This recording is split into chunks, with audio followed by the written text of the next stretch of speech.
to start, and I'm going to run you through all kind of aspects of obsessional neurosis. It's a little long lecture, but I think it's worthwhile.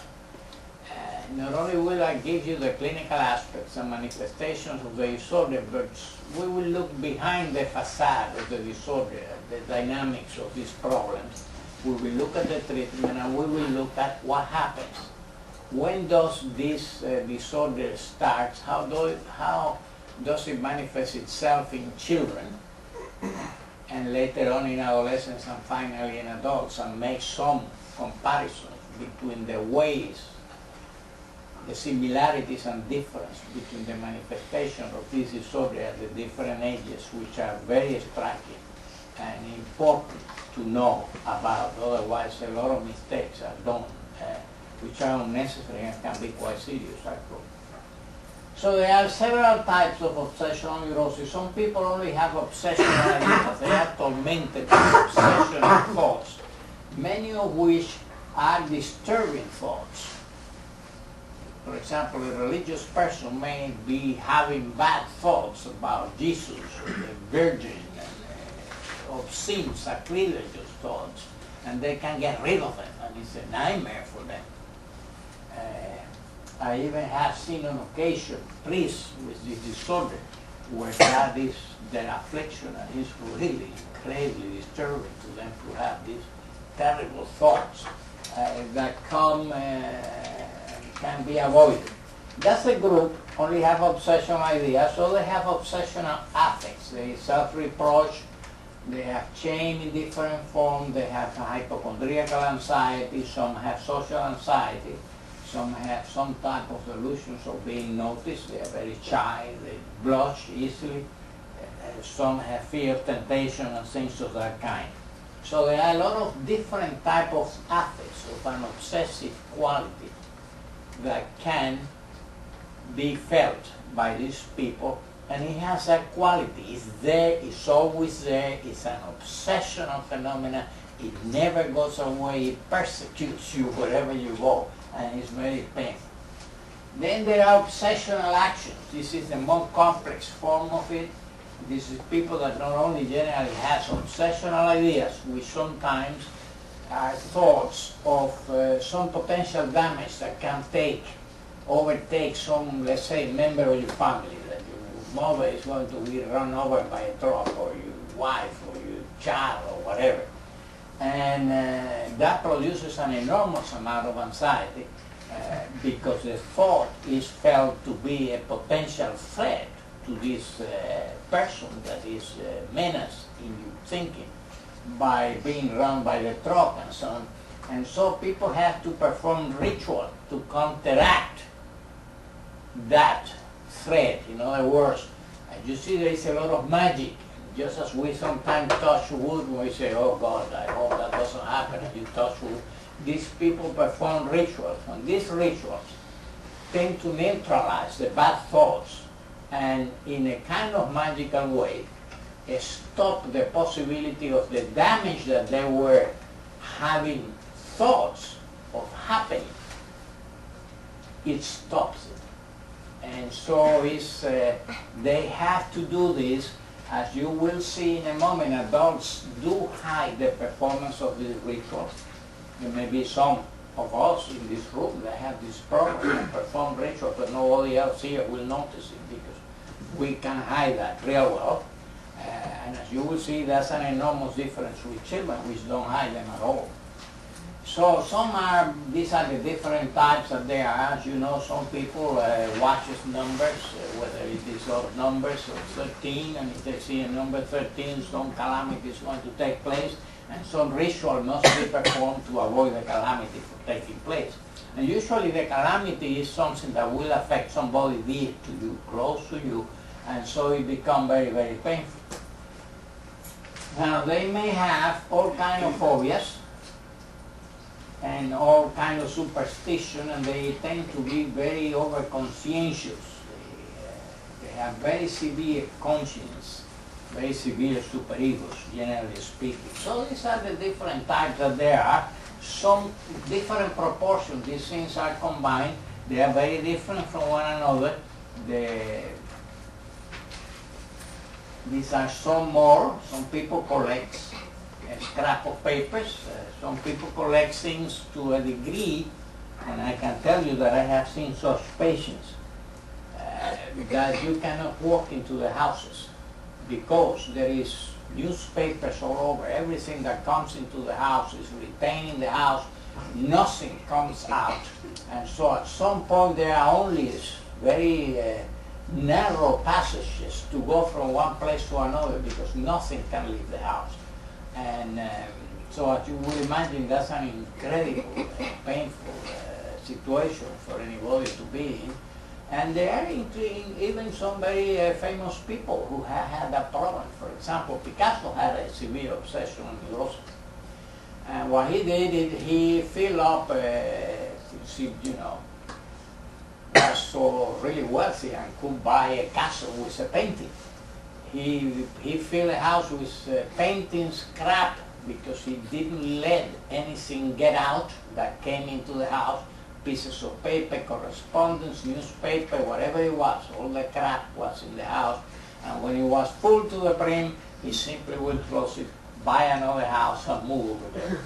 Now, most of us, if we suffer from that condition, can afford to do that, but he could do it. All he had to do is give a painting in exchange for a castle anywhere.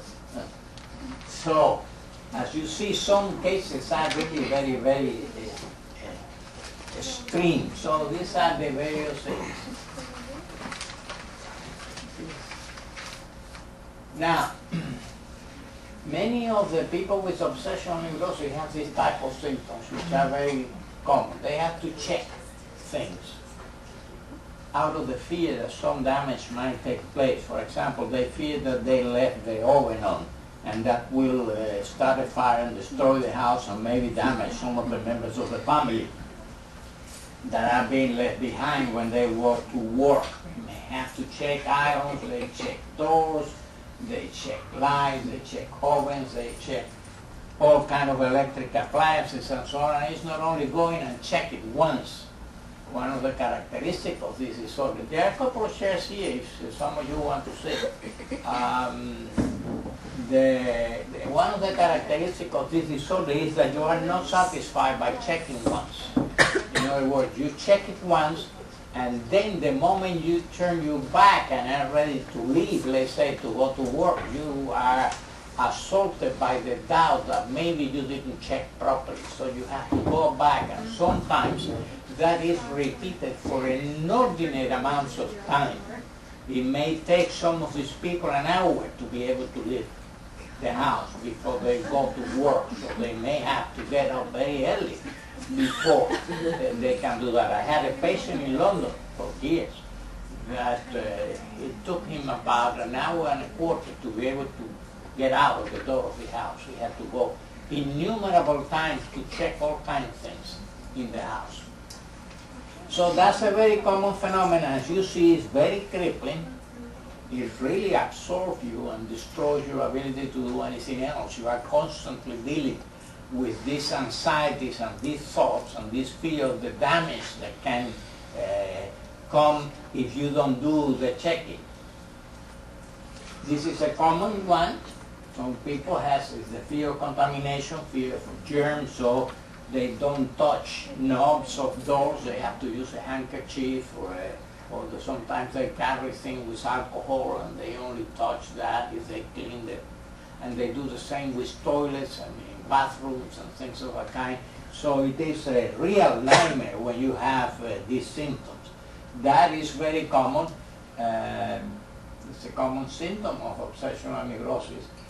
A washing compulsion of the hands. Sometimes it's of the whole body. Some of these people may have to take 10, 15 showers a day.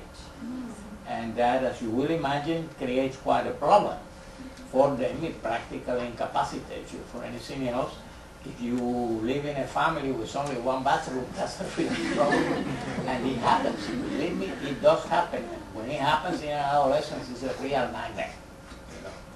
So sometimes it is so serious that the hands get damaged. They get chaffed. It's really very, very painful. fear of germs and so on. This is, of course, a fear of contamination, so they have a lot of trouble checking your hand or doing anything that might conceivably contaminate them. It's very painful disorder in that sense. Now, dynamic thinkers, analysts, think that this disorder has an important fixation in what is called the anal sadistic stage of development, and that's a sine qua non of obsessional neurosis. All obsessional neuroses have an anal fixation. They all do, and no escape from that. And there is a regressive move from higher phases to this so-called anal sadistic stage. And when that happens, in the way up of development, if you think of a toddler is a little animal that is very loving one moment, the next moment he's incredibly aggressive. He gets angry with you and he hits you with whatever he has in his hand. They change. The affects are very labile. In the way of growing up, when they move from that anal stage to the fabricative stage, that is the one that follows it, there is a fusion of loving affects and aggressive affects, and that tames a little bit the crude aggressive manifestations of the toddlers. They become more sedated, so to say, and their aggression is not as brutal. You know, it's when children learn rules and learn that you don't hit anybody in the floor, that you don't hit anybody in the back, and so on, while before that stage, whatever they have, they will hit you with, irrespective of where they catch it. So when these people they frequently go and develop high up and then come back and regress to this stage. That fusion that took place and tamed the aggression is undone, and so the aggressive drive is rampant. And as you see, many of the manifestations of this symptom is fear of enormous damage that is going to occur, and some of it has very strong sadistic connotation, that somebody is going to be murdered or run over, or the house will burn and they will suffer tremendously, and things of that kind. Now, obviously, once you are older, your superego reacts with horror to this regression and these crude manifestations of aggression. I'll tell you a little more about it in a moment. These are important things in the obsessional neurosis. It's interesting because there is a contrast. You see, the obsessional neurosis of patients, let's say, have obsessional thoughts, like some damage is going to take place, somebody's going, his son is going to be run over by a truck. And if you ask him, but do you believe that's going to happen? He says, of course not. I say, well, why do you then get anxious about it? He says, I don't know. I say, why do you perform a ritual? Why do you have to do all of these things to counteract that thought? And he said, well, the only way I can relieve my anxiety is by performing the ritual. If I know that this is a crazy thing, and that it's not likely to happen. In other words, rationally and intellectually they know that. Emotionally they behave as if the thought is going to take place unless they do something to avoid it. And there is a magic element in that. You do something to avoid the damage that could otherwise occur. And when we say that they have an anal sadistic fixation, that is what is meant. When you are a toddler, you think in concrete terms. You still have not learned to think in abstract terms that come later in development. You think in very, very concrete terms, and you believe in the magic of thoughts and the omnipotence of thoughts. And that's why, and we retain some of that, all of us, even now, as adults, you have children, and if one of your children tells you, oh, drop it, you say, don't say that, very quickly, don't say that. Well, obviously, just because somebody says drop it, you're not going to drop it, but we still retain the idea that thoughts have magic power. And of course, all kind of things are based in that belief, you know, all kind of rituals voodoo rituals and things of that kind are based on the belief that you can put curses on people and that these curses will come true and handicap you. Now, we all fear these things because there was a stage in our life where that was the way that we thought. It's called an animistic, magic, omnipotent thoughts type of thinking. What does it mean? Well, it means many things. It means that you believe in magic, you believe in the omnipotence of thought. If you think something, that's the equivalent of it happening. Indeed, some religions still treat thoughts as a deed. If you have a bad thought, that is a real thing and can take you to hell. If you happen to believe in those religious, organizations, which are sometimes quite extreme, obviously. Beyond that is a stage of animism. In other words, it's a stage where we believe that everything is animated like we are. The total stage, the animistic stage. That's what it is important, because the obsessional patient, though he's now 40, 30, 25, goes back to that stage. And as you see, though he knows that this bad thought cannot kill anyone, he knows that rationally, emotionally. He behaves as if it can, because he had to take active measures to avoid the damage from happening. Now, it's a stage called animism too, the animistic stage of development, because we then assume that everybody is like we are. And that's why I always give the example: if a child runs into the dining room and hits his head in the table, he kicks back the table and calls his mother and says, "Mommy, Mommy, the table hit me," and so on. In other words, everything has an intentionality and is animated, has an anima, like he does. And so he attributes to inanimate things the power of doing harm. You know what I mean? Now, obviously, we grow out of that stage as we grow older. But when we regress back to it, we are back in this world of belief. And then we have this contradiction between a higher level of thinking and a primitive level of thinking, and you see both at the same time. You talk to them, and they say, "No, I don't believe this will happen.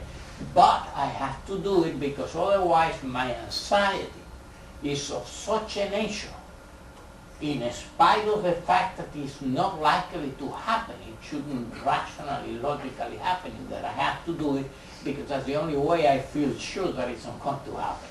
That's the belief in the omnipotence and in the magic of thoughts and the magics of actions, of the rituals, So that's what is meant by it. Now, in the obsessional thoughts, if you ask them, they don't believe that the things that they fear will happen will really happen. Rational, emotional, they do, and behave accordingly. So they tell you that, and this is something you must never do. You must never interrupt the ritual of an obsessional, because the anxiety will increase to such a degree that you wouldn't believe it. They can't tolerate that at all. That's why they perform the ritual. Because it's very embarrassing once they are adults and they are very aware of the irrationality of what is happening to them. They hide the ritual. So that instead it's doing in front of your eyes, they may be counting to 100 in tens in their heads. You think they are paying attention to you, but they are not. They are 1, 10, 20, 30, 40, 50, till they get to 100.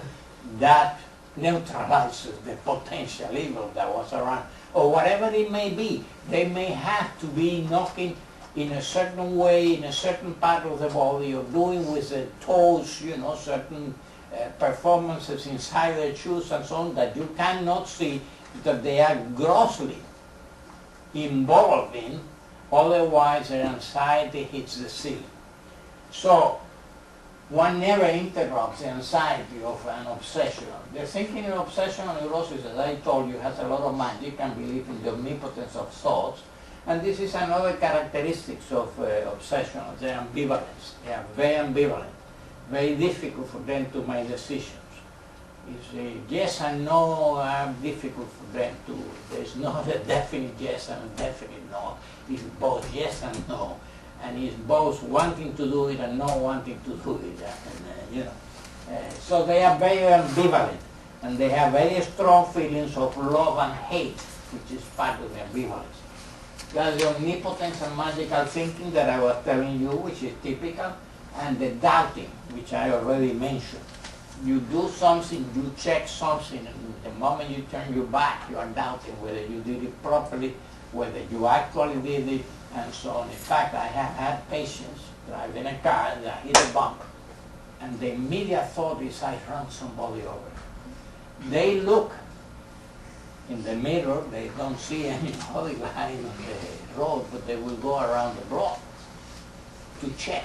They have to do that. And you say, well, they didn't see any body line on the road. They will go on. No, they will go 5 or 6 times before they can actually leave and be assured that that didn't happen. So that gives you an idea of the nature, the intensity of this process. Now, they are very interesting people. People that have obsessional neurosis have certain preconditions. The only way you can develop an obsessional neurosis is if you have a very precocious ego. In other words, anybody with an obsessional neurosis has a very high IQ. Not dumb people develop obsessional neurosis, it just doesn't happen. You have a very high IQ, and that shows early on in development. These are very precocious children. They speak in sentences earlier. They are very aware of the demands of their environment, of the wants of the parents, of what they are being asked to do or not to do, and things of that kind. Now, there are differences between a hysterical type of symptom formation and obsessional neurosis. The hysterical symptoms can take place in practically a mentally retarded person. And a genius can have hysterical conversion symptoms. So it's a wide range that go from a very low IQ to the very high IQ. In the case of obsessional neurosis, they are never in the low range of intelligence. They are always in the high range of intelligence.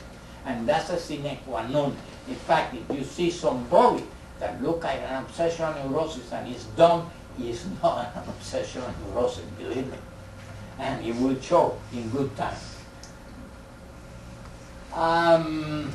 Now, they use certain defenses. They use certain mechanisms of defense. These are the typical ones they use, like we all do, repression. They use displacement. But these are more typical. They use reaction formation. A lot of reaction formation. That's why they are obsessed with cleanliness. That's a reaction formation against the strong wishes of gratifying process of dirtiness, you know. What they establish is a very strong reaction formation, so they become very clean. And their aggression, they try to make it into altruism. They are very altruistic. They try to transform this crude, aggressive drive into its opposite, which is what reaction formations are. And that's very, very common defense. They use it, we all use some reaction formation because we all are dirty in some periods in our life and become clean and change from loving dirt to loving cleanliness and things of that kind.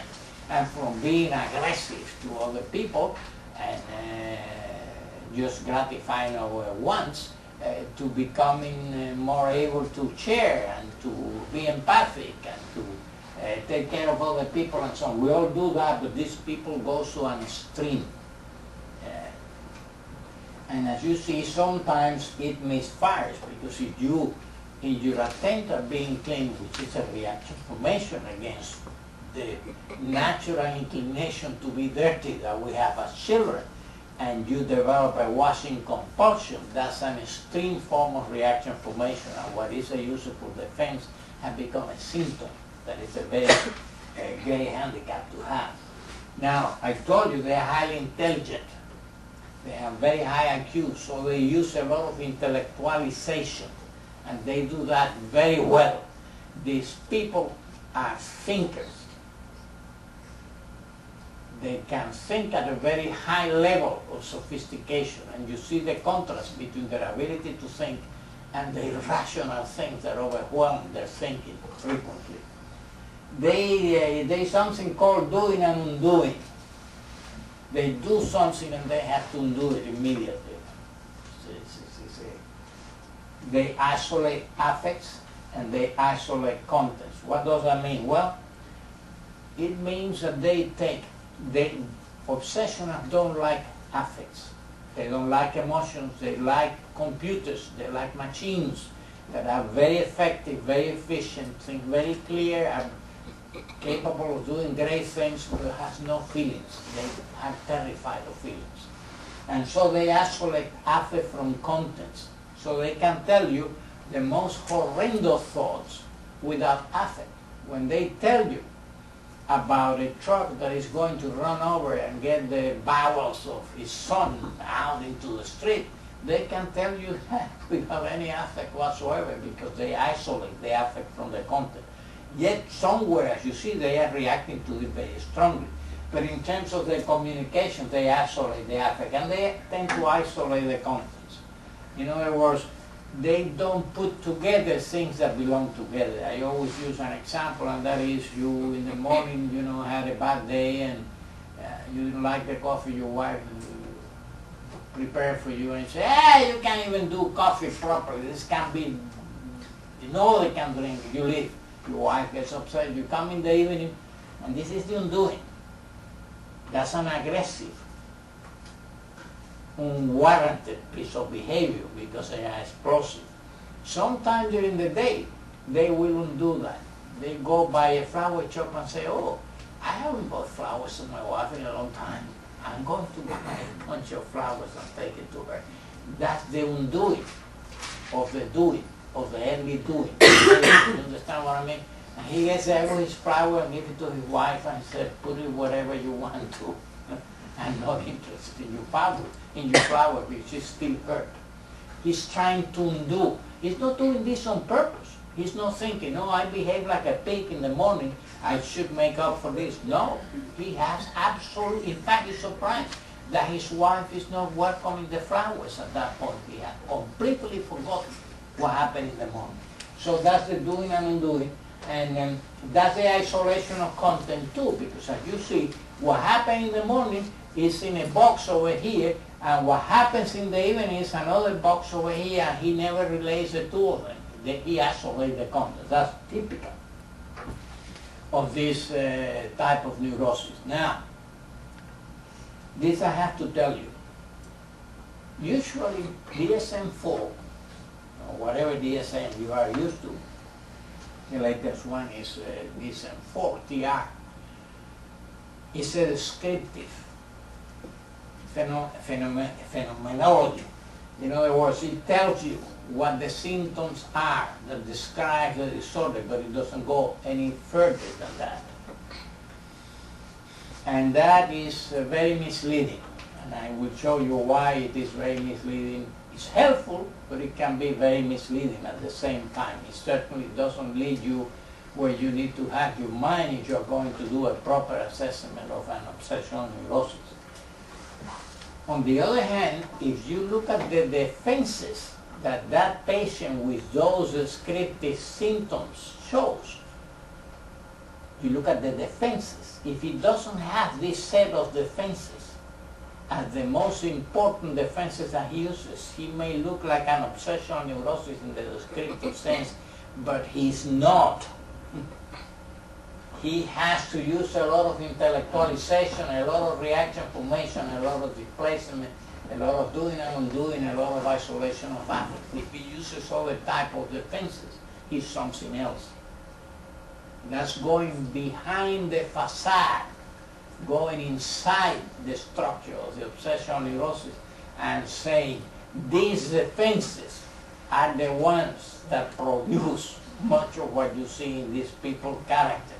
What you see on the outside can be produced by any number of things. So that facade has to coincide with what is behind the facade in terms of the defenses. And these are the main groups of them.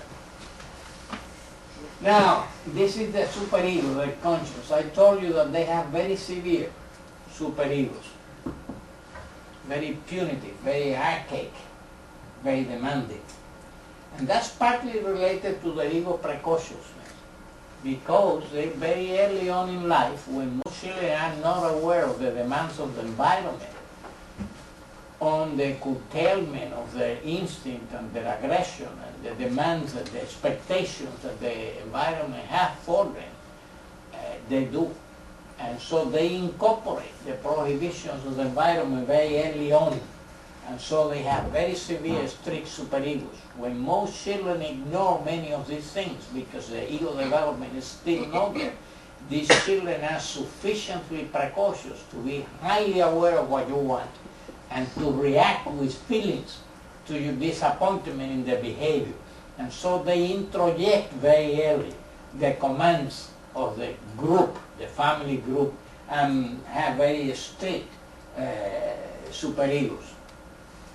Partly related to the regression that we were talking about, because there is a diffusion of the libido and the aggression goes to the superego that then becomes very punitive and pursues you,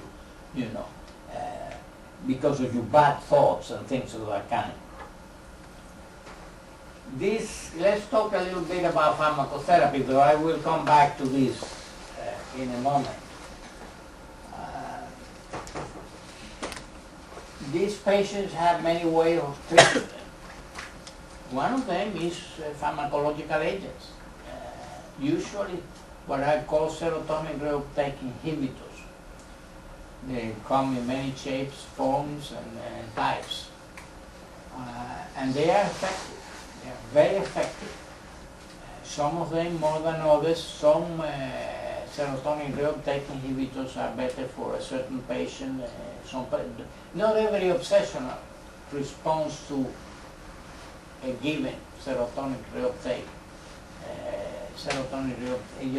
an SSRI.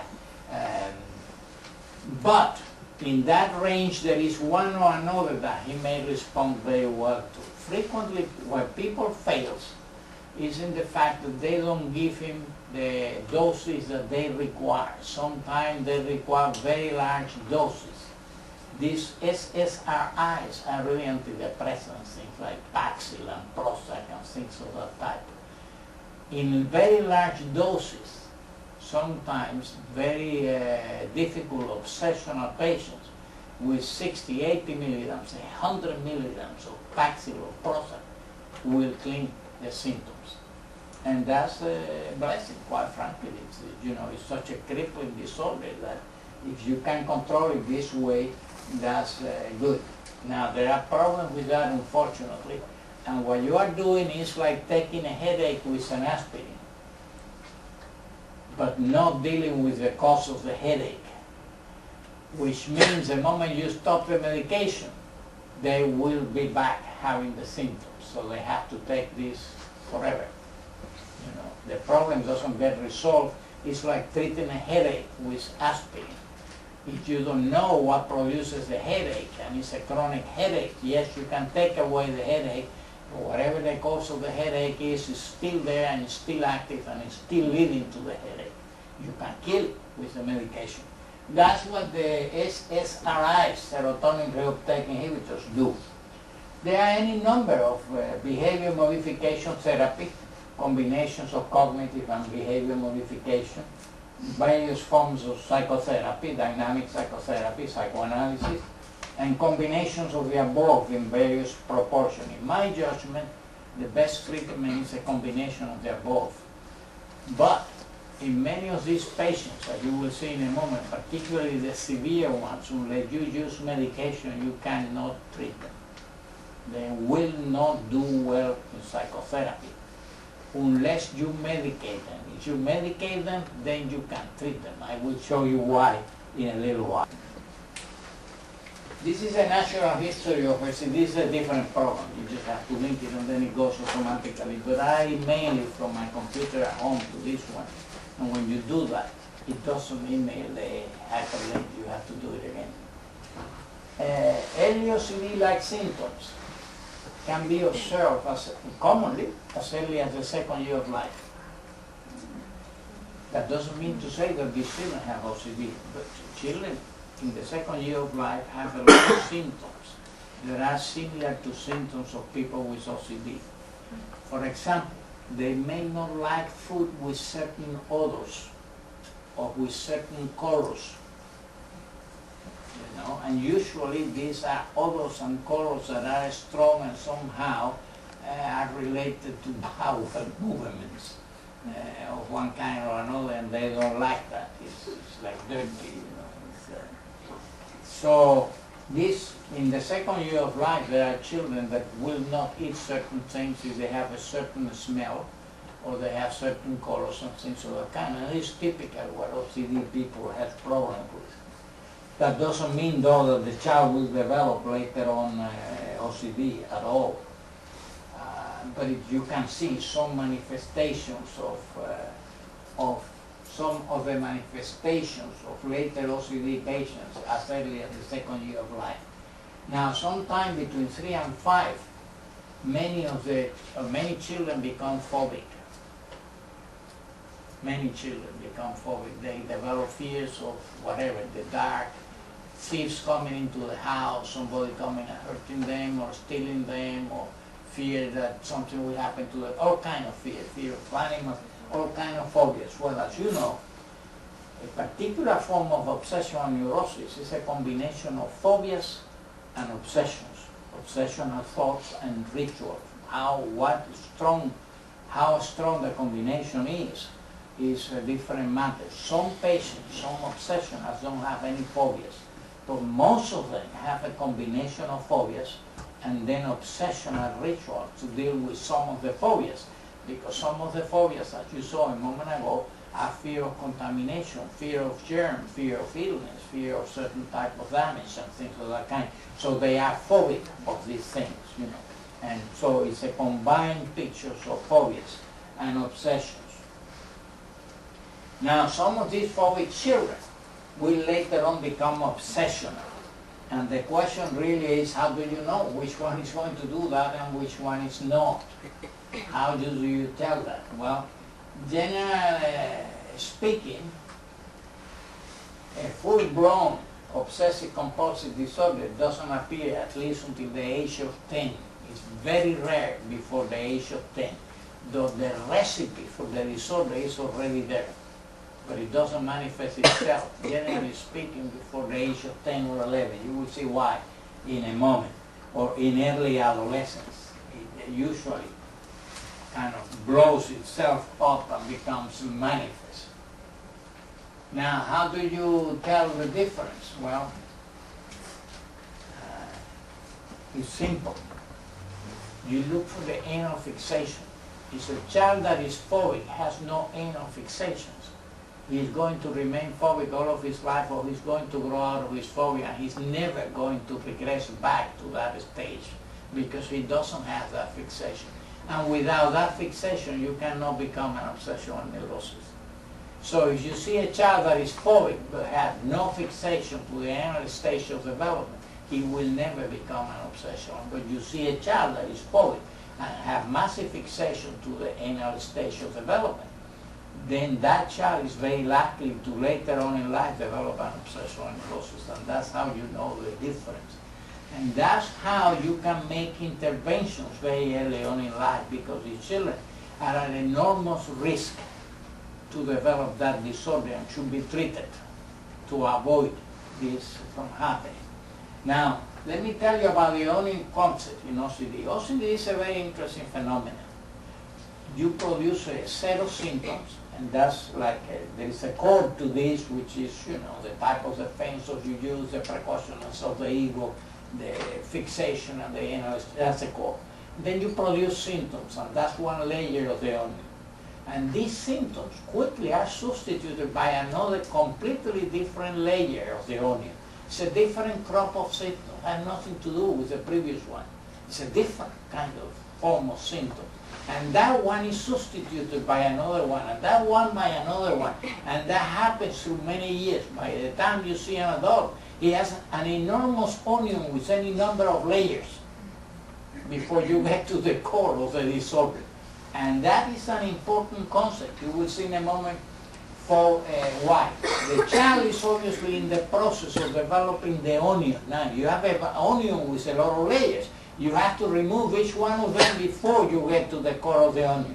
And that's very discouraging for therapists, because you are treating these people and you say, oh, we got into material of enormous relevance, and that group of symptoms will disappear. You say, boy, we're in business, wasn't that good? Look, we got to it. You are wrong. The next layer of the onion will come. The one that had disappeared and was superseded by this new crop of symptoms will come back. And you have to work with this.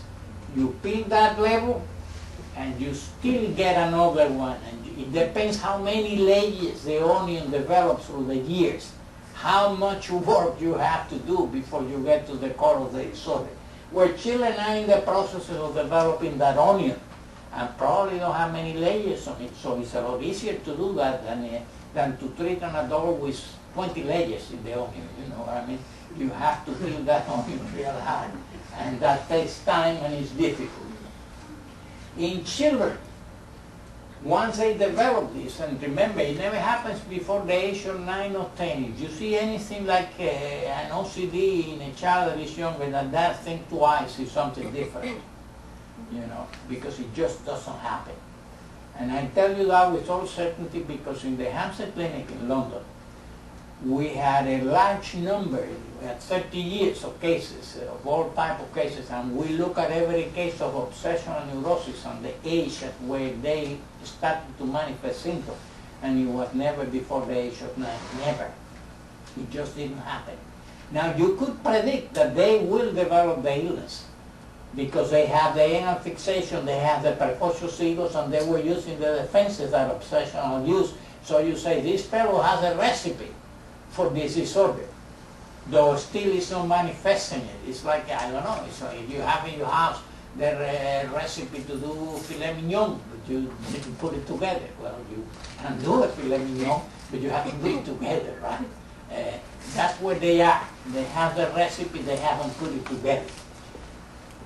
Once they do, in children, this spreads like wildfire. It starts with minimal things and very quickly it spreads itself all over the place. So the child may start with a fear of contamination of any sort. And soon that becomes that the food has to be prepared in a certain way, and the things have to be put in the refrigerator in a certain way, that the bathroom has to be cleaned in a certain way, that certain people cannot get into it. It starts to spread, and it involves all of the members of the family. Children and adolescents involve the family in the neurosis. Adults don't, they hide it. But while you are a child, this is spreading like wildfire. In fact, it spreads so fast, and it becomes so disturbing to the family environment and to the child that frequently people think that the child is becoming psychotic. It's not psychotic at all. It's developing an acute obsessional neurosis, which is typical of childhood. You don't see that in adults. By the time you're an adult, you have a chronic form of the onion well formed with any number of layers. Here you add a layer, another layer, another layer. And that's why you see that the symptoms change constantly, you know, and spread themselves all over the place. The adult usually come already, as I said here, with a chronic form of the illness. The onion is already formed and it's very stable, and it changes very little once it is finally formed.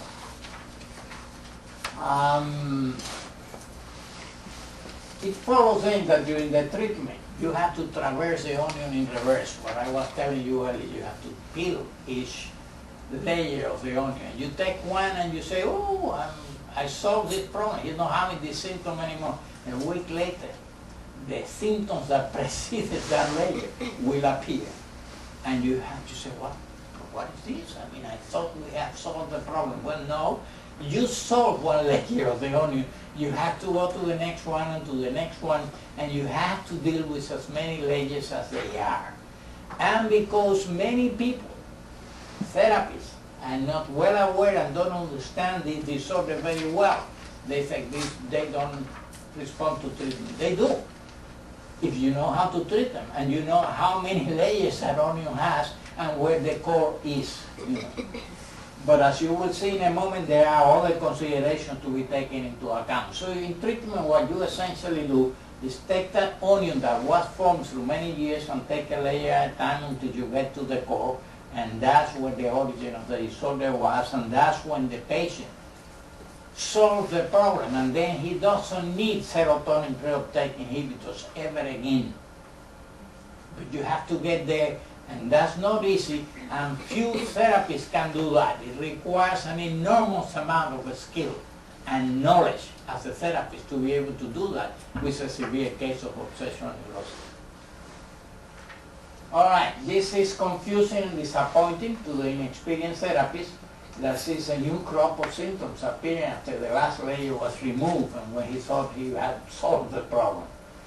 Now, therapeutic success finally will only come after all layers are removed and you get to the core of the onion, then you can deal with the problem.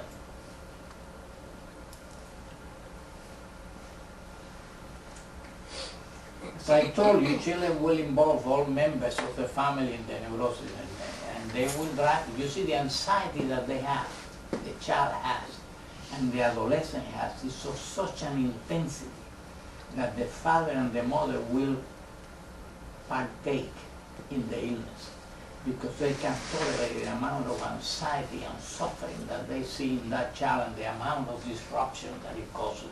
So they play into it. If they have to only walk through that hall to that bathroom over here instead of going through that door, that's what they are going to do, you know, because otherwise the child becomes so incredibly anxious that the path that he has to take is contaminated, that they will collude with the disorder. It's very, very painful. If you see a child with this disorder, it's incredibly painful, the amount of anxiety that it generates in there, and of course the amount of anxiety that it generates in the parent to see that much suffering. It really looks like the child is going bananas, you know, it really does. It's very frightening. So we give in, and that is a problem. That's why the parents participate in the rituals in many cases, which are ridiculous, but they will participate in them.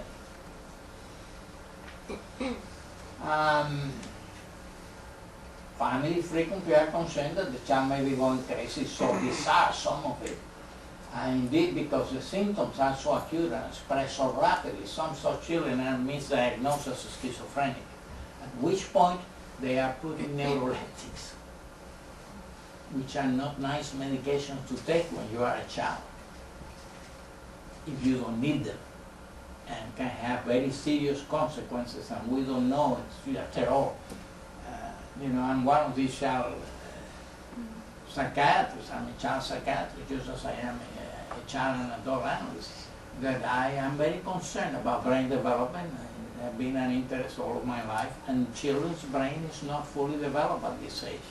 And you are adding chemical elements to the brain that the brain was not supposed to deal with. We don't know what this really does in the long term, how it affects the children. Now, in extreme cases, yes, then you have to use it. It's a lesser evil.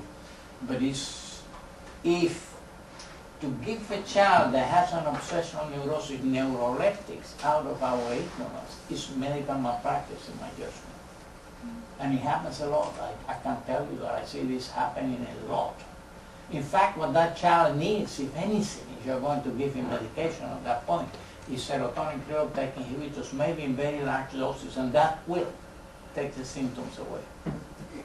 In a dramatic way, in a very dramatic way. You stop the medication, they are back there in a week.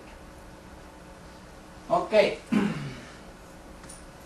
So it's not uncommon that psychiatrists will diagnose children with this kind of acute form of the disorder that is spreading very fast, as schizophrenic children, psychotic children, they are not.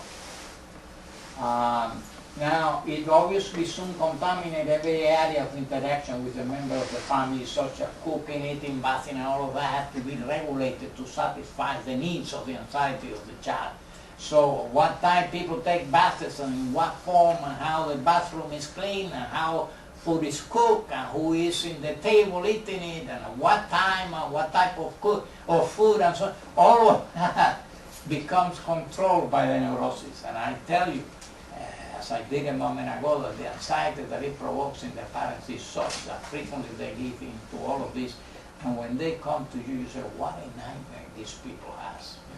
The neurosis is running the household.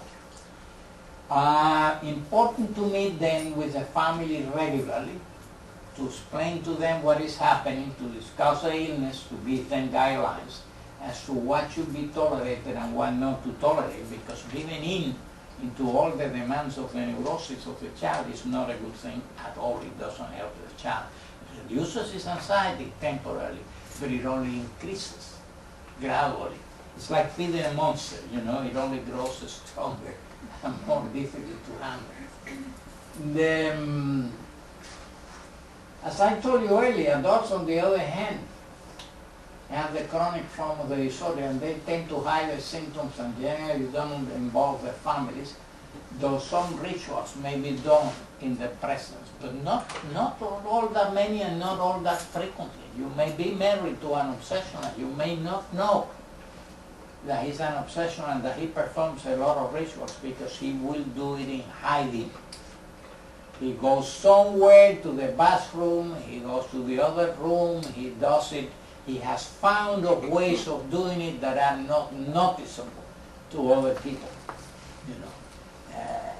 That's not what children do, you know. Occasionally, you see an adult that may perform some ritual in the presence of the wife and so on, but that's not common. It's really uncommon. And it makes you think twice, what else is there, you know. Frequently nothing else, but you have to think about it. Now here you have that frequently latency children may go through a brief phase with 1 or 2 OCD symptoms. Do they have an obsessional neurosis? No. But there are some OCD symptoms during latency, and the most example one is famous.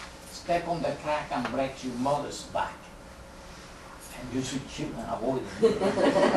Very careful, like that picture you saw Nicholson with his dog, even the dog is avoiding the crack. You see that?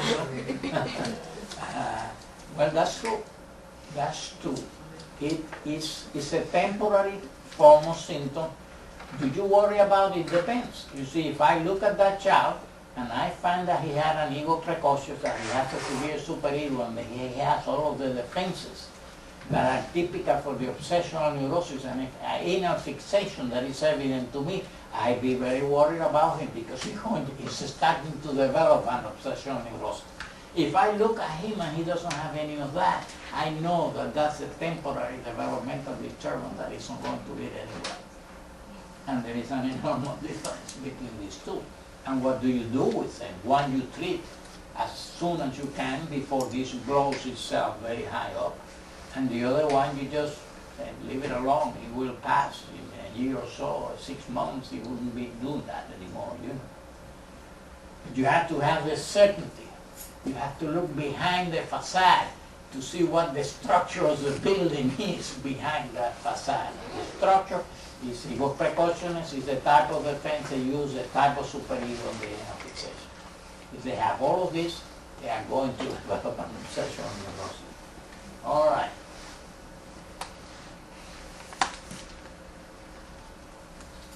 Now, this is interesting. There are mentally retarded patients that show what looks like very significant OCD symptoms like behaviors. You go into a mentally retarded institution, they have all kinds of rituals. For example, certain patients require that the fork is always in the same place and the glass always in the same plate, on the same place, and the plate is always the same type of plate. May even require that the food is served in a certain way, which is what obsessionals do. Obsessionals frequently are very orderly, have a place for everything. You move it and they get very anxious. They have to put it back in place very quickly. Just as they get very rattled by, I don't know, dirt in the house. Some of them will drive bananas, their wives. because they get in there and say, but this house is full of dirt. So where's the dirt, you know? Well, they see a speck of dirt that you need a magnifying glass that big to be able to see, but they see it. You see what I mean? And so, with mentally retarded patients, they frequently do that, but the reason is completely different. The reason is that the mentally retarded has ordered his or her world on the basis of sameness. If you change the sameness, they get lost. They don't know what is going to follow. They don't know any longer. They become anxious. That's completely different. Remember, the true obsessional neurosis is a highly intelligent person. And these symptoms in the obsessional neurosis have meaning. All these symptoms have meaning. They are not there for the heck of it. They have meaning. Yeah? And the meaning is important.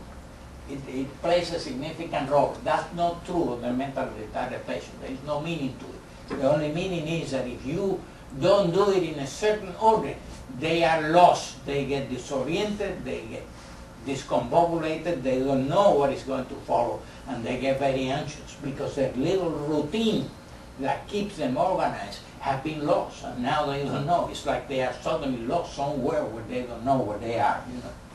So that's very different. So you cannot consider them as OCD patients at all. Now let's go a little more to this. And you can use SSRIs in children and adults. They are highly effective. I have some children at the university in my practice that I give 80 milligrams of Paxil or Prozac, sometimes even 100 milligrams. I had ones that require 120 milligrams of Paxil, but I clean him. It's real good. You stop a medication, he had problems. Now, sometimes, unfortunately, the response to the SSRIs is not that good, and then you have a problem because there is no way of alleviating this. It's like chronic pain that no analgesic will relieve at all, so you have a big problem in your hands. And you stop medications and the illness will reappear. As I told you, usually takes a week, 10 days at the most. Some patients have too many side effects with SSRIs. And what you do in that case is you change from one to the other to see you find one that he doesn't react as badly. The first one that appeared that was very useful was called clomipramine.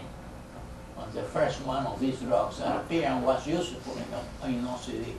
But it was a very dirty drug and produced a lot of side effects, bad side effects.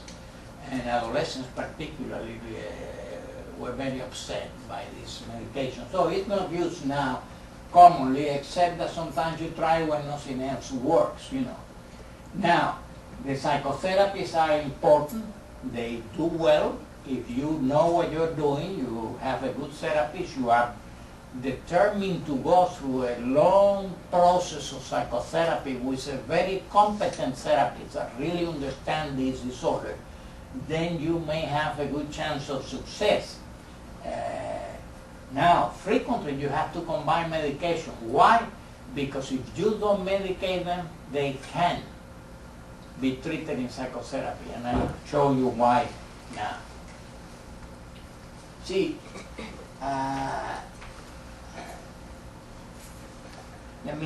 it comes afterwards, but I tell you now, many of these patients are constantly ruminating and constantly having obsessional ideas and constantly having to perform rituals.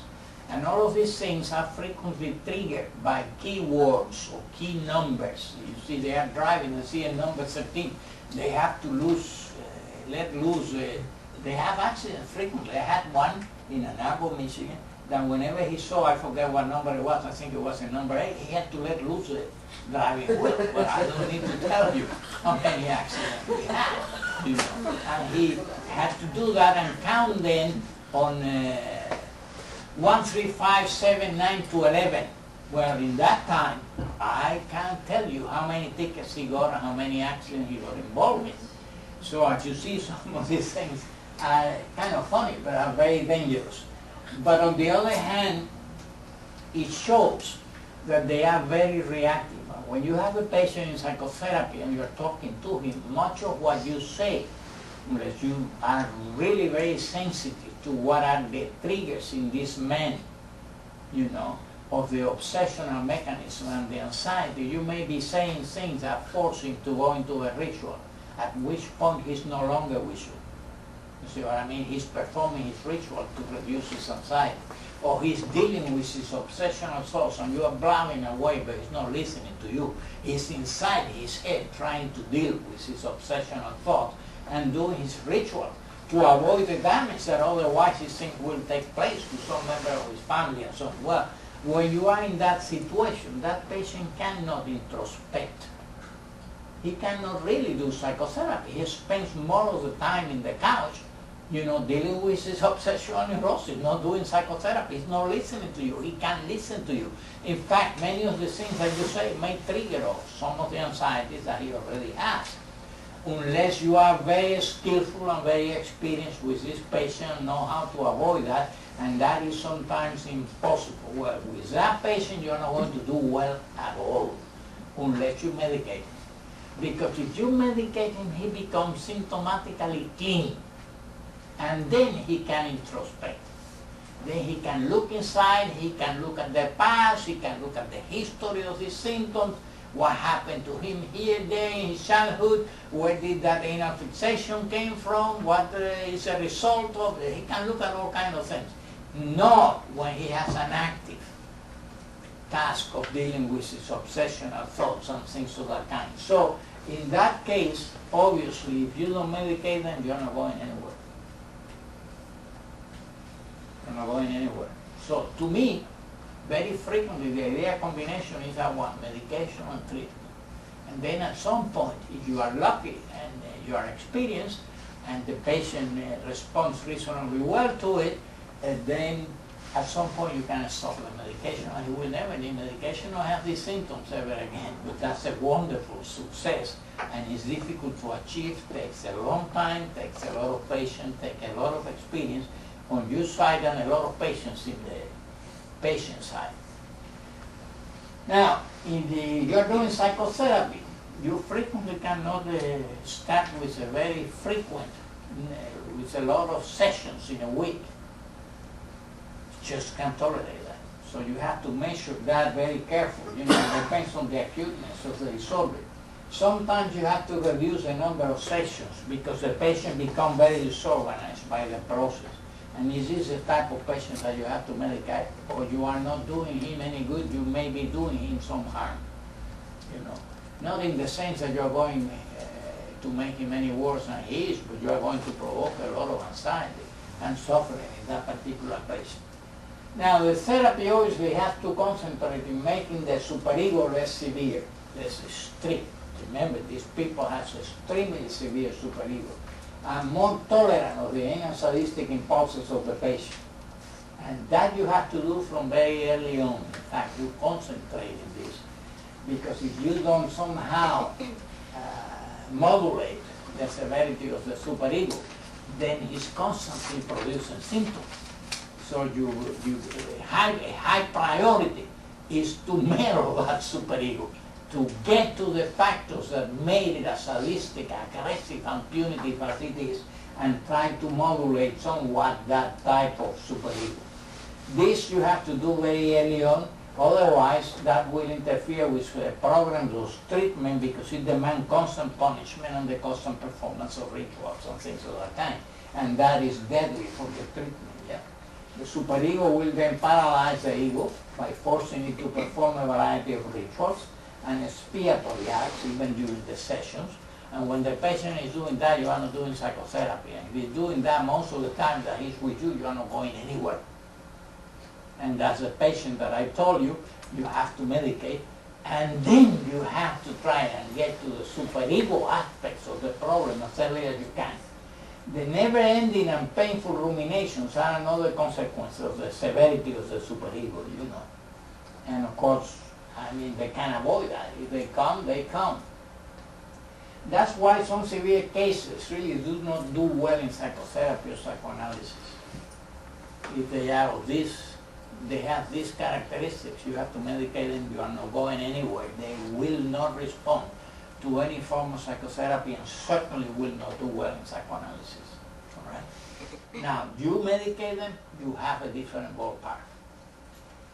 So that's what you prove, that's what you do to improve the outcome, and that's how you do it, and you go as far as you need to. So that's what I have for you for today. You may have some questions. I'll be glad to answer some of them.